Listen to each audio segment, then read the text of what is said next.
China has now put a clear marker on its lunar timeline.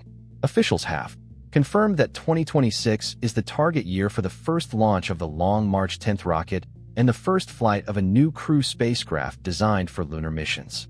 This update goes beyond long-term ambition. It signals that China's moon program is entering a phase defined by real hardware, real tests, and approaching flight milestones. What makes the 2026 announcement significant is not the date itself, but what China says is already finished. According to official statements, the Long March 10 rocket, the Mengzhou crew spacecraft, and the Lanyue lunar lander have all completed the core work of their prototype stage. In spaceflight terms, that is a major threshold. The prototype phase is where designs stop being theoretical. Structures are built at full scale, systems are integrated, and performance limits are tested. Passing this stage means engineers are confident enough to move toward flight-level validation. In recent months, several critical demonstrations have already taken place. A shortened version of the Long March 10 first stage has undergone static fire testing, confirming engine behavior and thrust stability.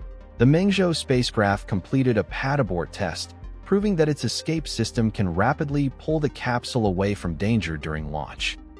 At the same time, the Lanyue lunar lander carried out a comprehensive takeoff and landing test, validating guidance, propulsion, and control systems needed for surface operations. These are not symbolic tests.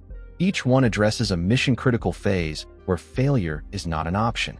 Together, they show that China's lunar systems are being validated step by step, rather than rushed toward a single dramatic launch. Another important indicator is administrative rather than technical. Official mission planning now includes a Mengzhou 1 flight, complete with branding preparations. What this suggests is that 2026 is expected to host a first integrated flight, likely focused on testing systems in space rather than achieving a full lunar mission. That approach mirrors how China has developed previous human spaceflight programs: early validation, data collection, refinement, and gradual escalation. In short, the shift from announcement to execution is already underway. The 2026 milestone makes more sense when viewed as part of a complete lunar architecture, not a single rocket launch. China's approach relies on multiple specialized vehicles designed to work together in a coordinated sequence. At the center is the Long March 10, a new heavy-lift rocket developed specifically for crewed lunar missions. For early flights and near-Earth testing, China plans to use a two-stage, single-core version of the rocket. This allows engineers to validate engines, guidance, and structural behavior without committing to the full lunar configuration. For lunar missions, Long March 10 will fly in a three-stage configuration, created by bundling three large first stages together. Each stage is powered by multiple YF-100K engines, providing both high thrust and precise control. This modular design reduces risk by allowing systems to be tested incrementally. Sitting atop the rocket is Mengzhou, China's next-generation crew spacecraft. Unlike the Shenzhou vehicle currently used for space station missions, Mengzhou is designed from the start for both low Earth orbit and deep space lunar flights. That dual role allows frequent testing closer to Earth while retaining full lunar capability. Mengzhou's larger volume, upgraded life support systems, and robust heat shield reflect the demands of higher energy returns from lunar trajectories. Its successful abort test shows that crew safety has been integrated early into the design process, rather than treated as an afterthought. Completing the system is Lanyue, the lunar lander that will transport astronauts between lunar orbit and the surface. Its recent Earth-based takeoff and landing test verified key systems needed for precise descent and ascent, which are among the most demanding phases of any lunar mission. What stands out in this architecture is how deliberately each element is paced. No single vehicle is expected to carry the entire mission burden alone.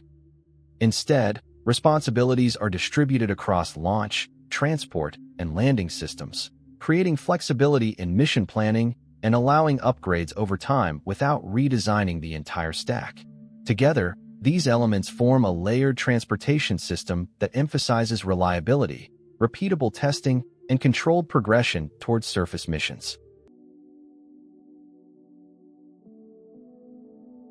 Placing the first Long March 10th and Mengzhou flight in 2026 positions China squarely within the current global return to the moon timeframe.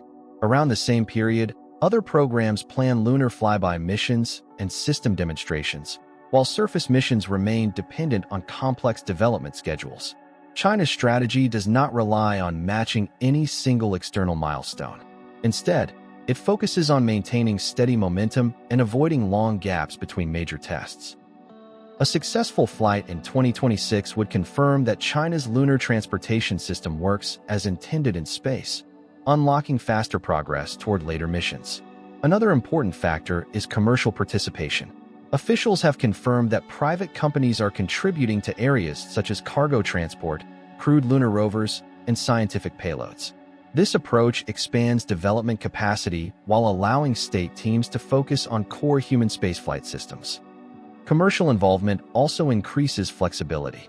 Smaller systems can be developed, tested, and refined on shorter cycles, reducing bottlenecks and improving overall program resilience. Over time, this creates a broader industrial base capable of supporting sustained lunar activity rather than isolated missions. At the same time, Chinese officials have openly acknowledged the remaining challenges. New technologies still require verification. Schedules are tightly coordinated. Quality requirements remain extremely high. These statements reflect realism rather than hesitation. If the 2026 missions proceed as planned, China will enter the final validation phase of its lunar program. From that point forward, progress will be driven less by new concepts and more by operational discipline, testing cadence, and mission execution. More importantly, this phase determines whether future missions can scale. Demonstrating consistent performance in early flights allows planners to increase mission frequency, expand scientific objectives, and prepare for longer-duration operations beyond initial landings. The Moon, once again, becomes a destination defined by engineering timelines rather than distant promises. China's 2026 target for the first Long March 10th launch and Mengzhou flight marks a decisive shift in its lunar ambitions. With major systems already tested on Earth and integrated planning now visible, the program is moving steadily toward flight validation. Challenges remain, and the workload is substantial, but the direction is clear. The coming years will be shaped by launches, data, and refinement, not speculation. What happens next will depend on execution rather than announcements. Each successful test reduces uncertainty and strengthens confidence in the overall architecture. As additional flights follow, China's ability to sustain progress will become more evident. At the same time, multiple lunar programs advancing in parallel are reshaping how exploration unfolds. The Moon is no longer a distant milestone for one nation alone. It is becoming an active destination once again, driven by measured engineering steps and long-term commitment. If you enjoyed this video, don't forget to like, share, and subscribe for more updates on space exploration and scientific discoveries, and don't forget to leave a comment below. Also, you can visit our website, SpaceEyeNews.com. Thank you for watching, and see you next time.